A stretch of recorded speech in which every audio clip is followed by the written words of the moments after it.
At ngayong gabi pala mga ka-80, bigla tayo nag-crave sa all-time favorite natin, putok-batok na crispy pork belly. At gumawa din pala tayo ng homemade lechon sauce dahil naubusan tayo naman tumas, kaya wag na natin patagalin. Let's G! Gusto pala mga ka-80, bumili lang pala tayong pork belly na may ribs. Di ko alam kung anong tawag yan. Basta binili lang natin yan. Tapos yan, tanggalin lang natin yung buto kasi hindi naman kasama yan. Pero pwede natin isama yan. Kaso wag natin isama kasi may lulutuin pa tayong iba dyan. Tapos yan na, natanggalan natin. Tapos yan, iwain lang natin ng paganyan. Alam nyo na yan. Yan, papogiin lang natin para poging-pogi siya pag naluto siya. Tapos ibuklat na natin yan.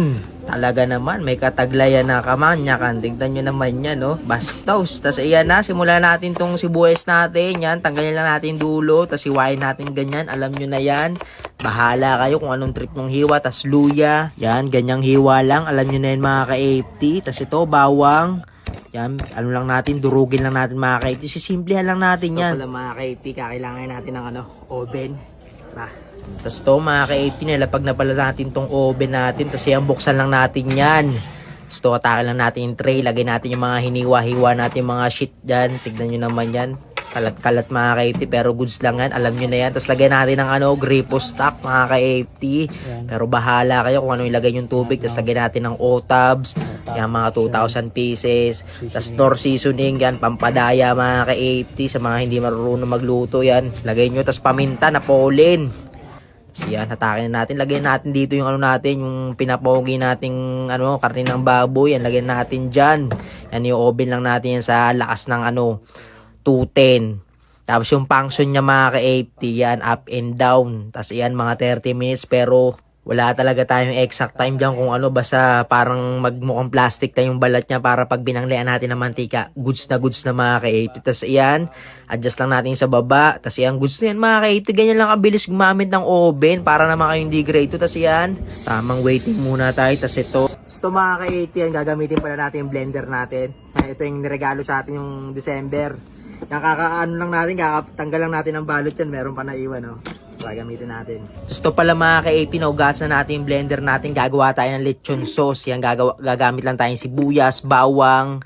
Tapos iyan, rino mga ka-AP, hipan lang natin. Tapos ito, 2H na sheet, na pack sheet mga ka-AP, na laurel. Alam nyo na yan. Lagyan na natin dyan. Tapos ito, nor beef. Yan, napakabisa na itong na to, lechon sauce. Tapos ayan, suka. Gayahin nyo to mga ka-AP. Talagang di kayo magsisisi mga ka-80, hindi na kayo bumili ng ng mangkanor. Yan, goods na to mga ka-80. Tapos yan, breadcrumbs yung nilagay natin sa dulo, baka kasi magtanong kayo.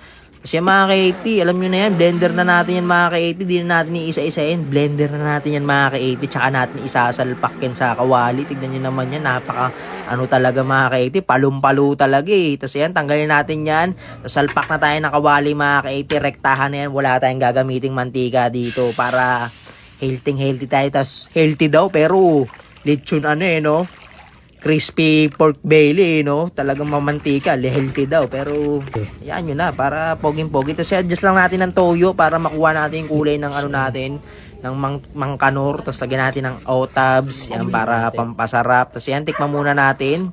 Yung mga ka-80, parang vacuum yung uso mga ka-80. Tapos yan, kulang pa mga ka-80. Yan, adjust lang natin to na sa asukal. Medyo napadami yung lagay na Aaron, pero okay lang yan. Pwede naman tayo magdagdag ng tubig. Tapos yan, okay na to mga ka-80. Tikman natin.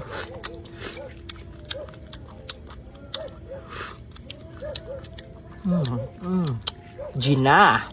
Tapos yan mga ka-80, mukhang okay na to. Gina daw Tapos yan, tignan nyo naman yung niya, talagang palong-palua dyan. Gayahin nyo to mga ka-80, hindi kayo magsisisi. Tapos yan na, after mga 1.5 hour yan, check lang natin. Unti pa. Tapos ito, lagyan natin yung ilalim ng tubig kasi natutuyo na siya mga ka-80. Sara natin ulit. Basta mga ka-80, onting-onti na lang yan. Malapit na natin matikman yan. Napaka-solid yan. Tapos ito, after mga kalahating oras, tignan nyo naman mga ka-80, bumukol-bukol na mga ka-80. Mga malapit-lapit na maging plastic yung yan, yung texture nyan mga ka-80. Pwede nang banglian yan ng mantika, pero onting-onti pa. Dapat ganun lahat mga ka-80, parang plastic na siya, para pag binanglian natin ng mainit na mantika, puputok yan. Napaka-solid nyan. Tapos to pala mga ka-80 yan, painit lang tayo ng mantika mga ka-80 kasi mukhang malapit-lapit na matapos yung ano natin, yung basta yun malapit na yan mga ka-80, nakakalimutan na natin mga pinagsasabi natin, pasensya na kayo ha. Medyo amat na tayo pero kaya pa natin dalhin yan. Tapos yan, check natin to ulit mga ka-80. Tignan nyo naman, carbon loading na yan mga ka-80.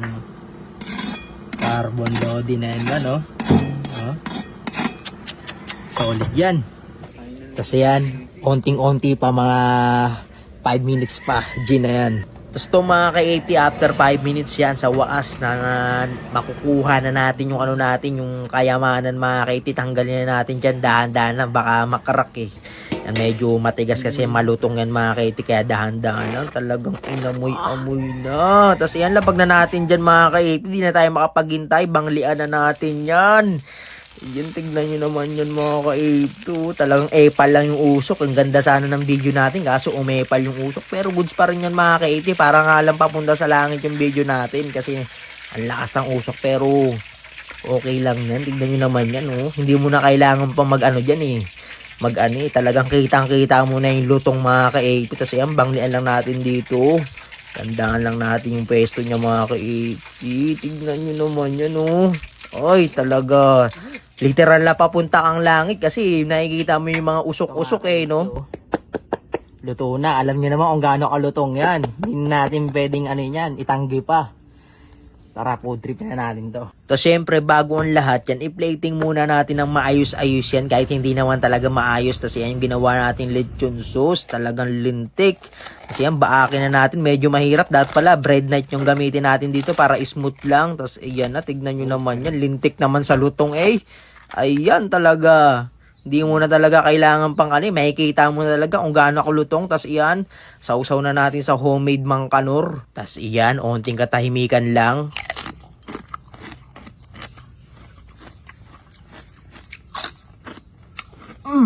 Abay, napakalupit ng tunog mga ka-AP. Talagang alam mo na eh. Alam mo na talaga, nakakainis yung tunog na nakakaano eh. Basta masarap yan. Basta mga ka-AP, ito na ang katapat niyan.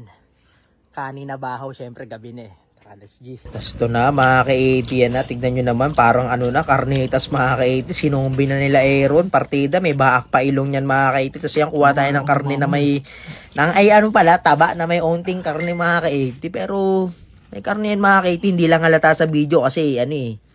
Basta. Tapos ayan, tignan nyo naman yan mga ka-80. Tapos yung kuha tayo ng balat mga ka-80. Yung kunin natin yung pampabata dyan. Tapos sausaw na natin yan sa homemade mangkanor.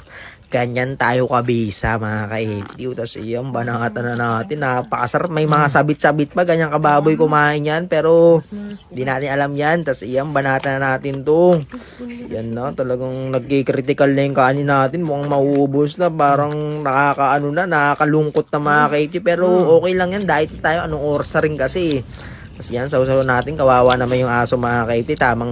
Tamang tingin lang sa atin habang pumufood trip tayo. Pero bibigyan natin yan mga ka-80. Ganyan tayo kabait. Pero bago ang lahat, subo muna tayo. Kasi yan, may bagong saing pa dito. May follow up pa. Tapos ito, kanina pa tumitingin yung aso yan. Bigyan natin sila, sila kurama. Yan, bigyan natin ng mga pagkain. Kasi yan, balik tayo ulit dito. Sausaw na natin dito sa mangkanor natin. Talagang, alam nyo na, pagka wala kayong mangkanor, gawin nyo na yan. Kasi pag di nyo ginawa yan, magsisisi kayo. Tapos yan, hanggang dito na lang. Salamat!